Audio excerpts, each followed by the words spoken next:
Existe um Brasil que produz e vive bem sem fertilizantes, agrotóxicos e outros produtos químicos.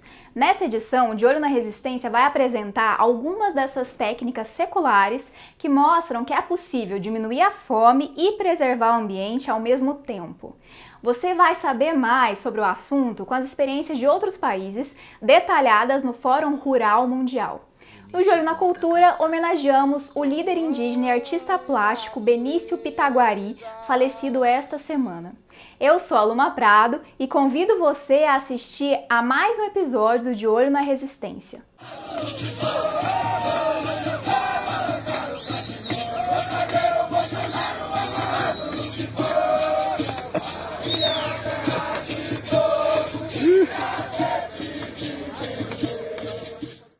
A guerra na Ucrânia jogou um holofote sobre a dependência de fertilizantes na agricultura.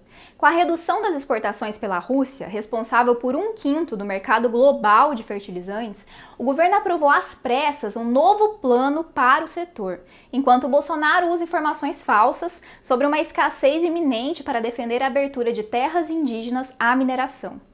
Em paralelo, o Senado se prepara para votar o PL do veneno, projeto de lei do Libera Geral para os agrotóxicos. Mas o De Olho na Resistência vai falar de outra agricultura, em que a diversidade da natureza é seu próprio adubo e sua própria proteção. Na verdade, boa parte da agricultura brasileira já rejeita os venenos. Segundo o Censo Agropecuário de 2017, 70% dos estabelecimentos rurais brasileiros não usam fertilizantes químicos. Entre as pequenas propriedades, 69% não usam adubação química e 11,7% só adota fertilizantes orgânicos. Da roça de coivar aos sistemas agroflorestais, essas tecnologias se apropriam do conhecimento tradicional, valorizando o engajamento social e a manutenção da biodiversidade.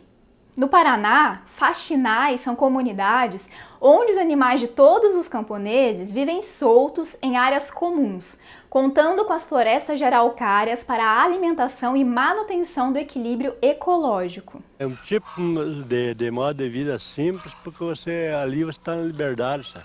Os faxinais já chegaram a ocupar 1/5 do território paranaense. Hoje são cerca de 40, sendo duramente pressionados pela expansão do agronegócio. A maioria resiste no município de Prudentópolis, preservados principalmente por descendentes de ucranianos. Tão antigo quanto os faxinais são as cabrucas, uma produção de cacau em consórcio agroflorestal que existe há mais de 200 anos no Espírito Santo e na Bahia. Na mata cabrucada, o cacau cresce sob a sombra das árvores da Mata Atlântica. O sistema garantiu a preservação de parte do bioma. Em alguns casos, foi possível eliminar por completo o uso de produtos químicos, como no pré-assentamento Dois Riachões, em Ibirapitanga, na Bahia. Então hoje nós temos 160 hectares de cacau, todo no sistema cabruca e todo orgânico, entendeu? Sem o uso de venenos e insumos agrícolas, só na base agroecológica conseguimos aumentar em torno de uns 180% a 200% acima mais do que produzia. De lá sai um delicioso chocolate que recentemente começou a ser exportado para a Europa.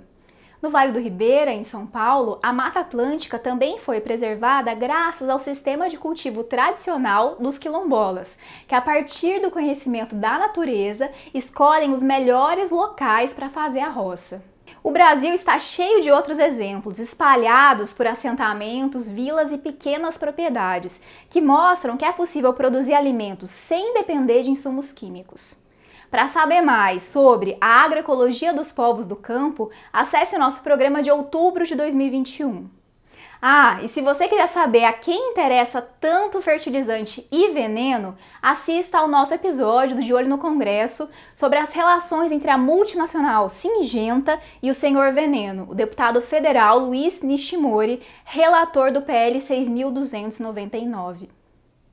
Durante 10 dias em março, o campo e a cidade voltaram a se encontrar. O Movimento dos Trabalhadores Rurais Sem Terra, MST, realizou uma oficina de formação de boas práticas na cozinha e de beneficiamento de alimentos para a população em situação de rua na região central de São Paulo. Em parceria com a ONG Rede Rua, o encontro contou com produção orgânica dos assentamentos. Além das dicas práticas, os participantes discutiram sobre a importância da agroecologia como alternativa ao agronegócio. A Assembleia Legislativa do Rio aprovou no dia 24, em primeiro turno, um projeto de lei que determina que escolas públicas e privadas devem reduzir o uso de alimentos ultraprocessados. Se o projeto for aprovado, serão proibidos de salgadinhos a balas, de refrigerantes a lasanha congelada.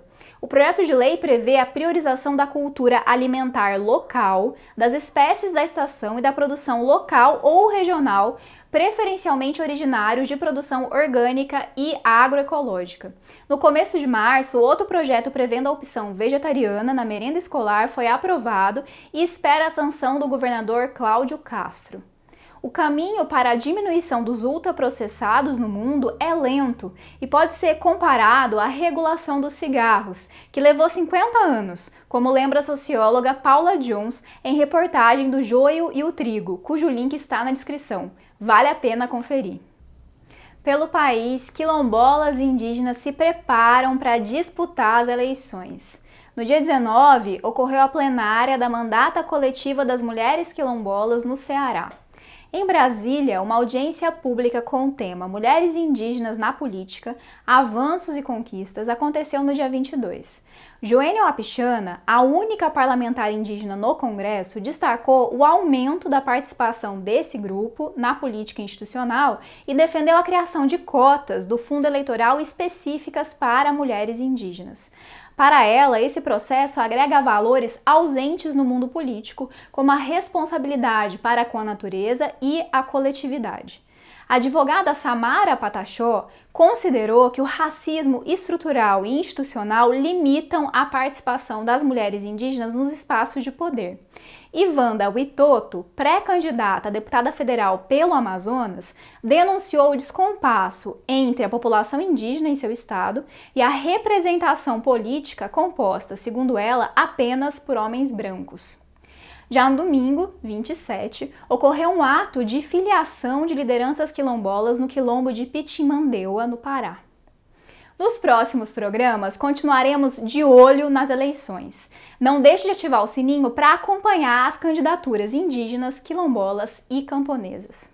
Ei, você aí, me dá propina aí, o Tico Joraí. Ei, você aí, me dá propina aí, o Tico Joraí. Integrantes do MST protestaram em frente ao MEC na sexta 25. A ação denunciou os casos de corrupção na pasta, que vieram a público recentemente, revelando a existência de um gabinete paralelo no MEC, formado por pastores amigos do agora ex-ministro Milton Ribeiro e de Jair Bolsonaro. Os manifestantes reclamaram ainda que a população do campo e da cidade sofrem diretamente com os cortes orçamentários no MEC, com destaque para o desmonte do Programa Nacional de Educação da Reforma Agrária, PRONERA, que extinguiu os recursos para a educação rural no país, afetando milhares de estudantes. Por meio do projeto Algodão em Consórcios Agroecológicos, camponesas do semiárido nordestino tiveram acesso a máquinas poupadoras de mão de obra. Agora elas se valem de microtratores, plantadeiras, roçadeiras e motos cultivadoras em suas roças de algodão agroecológico. As mulheres são responsáveis pela geração de renda familiar em grande parte das roças e sítios por todo o país, especialmente na região Nordeste. Apesar disso, essas camponesas nem sempre possuem os equipamentos adequados e eficazes para a produção. O manuseio das novas máquinas diminuirá o tempo de trabalho, aumentando a produtividade e incentivando a agricultura familiar agroecológica.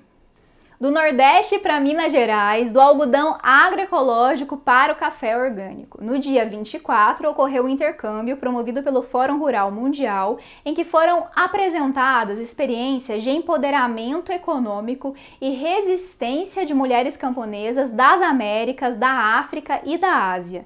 O caso exitoso das Américas veio de Minas Gerais, das mulheres da Copifam, Cooperativa de Poço Fundo e Região, que se auto-organizaram e em 2006 criaram um MOB, Mulheres Organizadas em Busca de Igualdade. A partir do grupo, em 2012, elas criaram um café feminino, uma marca de café orgânico da agricultura familiar produzido por mulheres. O intercâmbio possibilitou as camponesas conhecerem outros exemplos de cooperativas femininas pelo mundo, como a das mulheres agricultoras de Maluku, no Congo, que apresentaram sua produção de mandioca e farinha para subsistência e para venda, e a cooperativa Yen Duong, do Vietnã, que mostrou sua experiência na produção de arroz, abobrinha, melão e outros alimentos característicos da região. Esse foi o primeiro de uma série de encontros que ocorrerão neste semestre entre mulheres camponesas e indígenas de todo o mundo. Para saber mais, acesse o link na descrição. No Paraguai, cerca de 10.000 camponeses e indígenas percorreram as ruas da capital na tradicional Marcha Camponesa, na Quinta 24. Há 28 anos, camponeses marcham por Assunção para reivindicar políticas públicas para o setor. Os manifestantes da Federação Nacional Camponesa e outras organizações reivindicaram a derrubada da lei Zavala-Riera, que criminaliza as ocupações de terra, pediram por políticas de incentivo aos pequenos agricultores, como auxílio em períodos de seca, assistência com sementes, entre outras reivindicações. Na terça 29, faleceu o artista gráfico Elifas Andreato. Capista famoso de vinis clássicos da música brasileira, Elifas era comprometido com as causas do povo, atuando na resistência à ditadura e na defesa dos trabalhadores sem terra.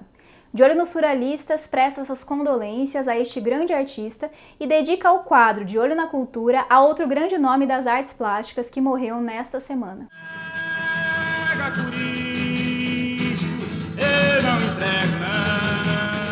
Tem várias simbologias para os grafismos, mas para o povo pitaguari, principalmente, é a nossa identidade. Quando a gente está pintado, quando a gente está com nossas pinturas, a gente se sente vestido. O De Olho na Cultura desta semana é de despedida. Morreu na segunda 28 o artista plástico e jovem líder indígena Benício Pitaguari, com apenas 29 anos. Da aldeia Monguba, no município de Pacatuba, Ceará, ele se especializou em grafismos e pinturas corporais indígenas. Sua trajetória na arte, no entanto, vem de muito antes. Benício nasceu na periferia de Fortaleza, onde seus pais indígenas moravam. Aos 18 anos, já iniciado no grafite, teve o primeiro contato com a arte indígena. Desde então, nunca mais parou seu trabalho de fortalecimento da identidade. Com a mão precisa, Benício Pitaguari viajava por aldeias de todo o país, pintando seus grafismos para os mais diversos parentes.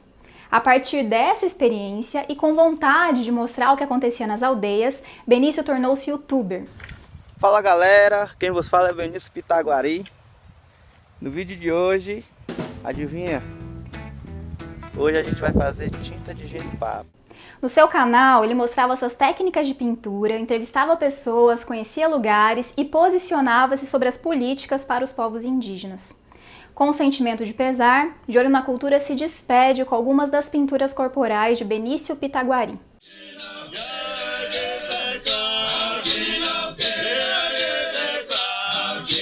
De olho nos povos indígenas, de olho na resistência, de olho nos surrealistas.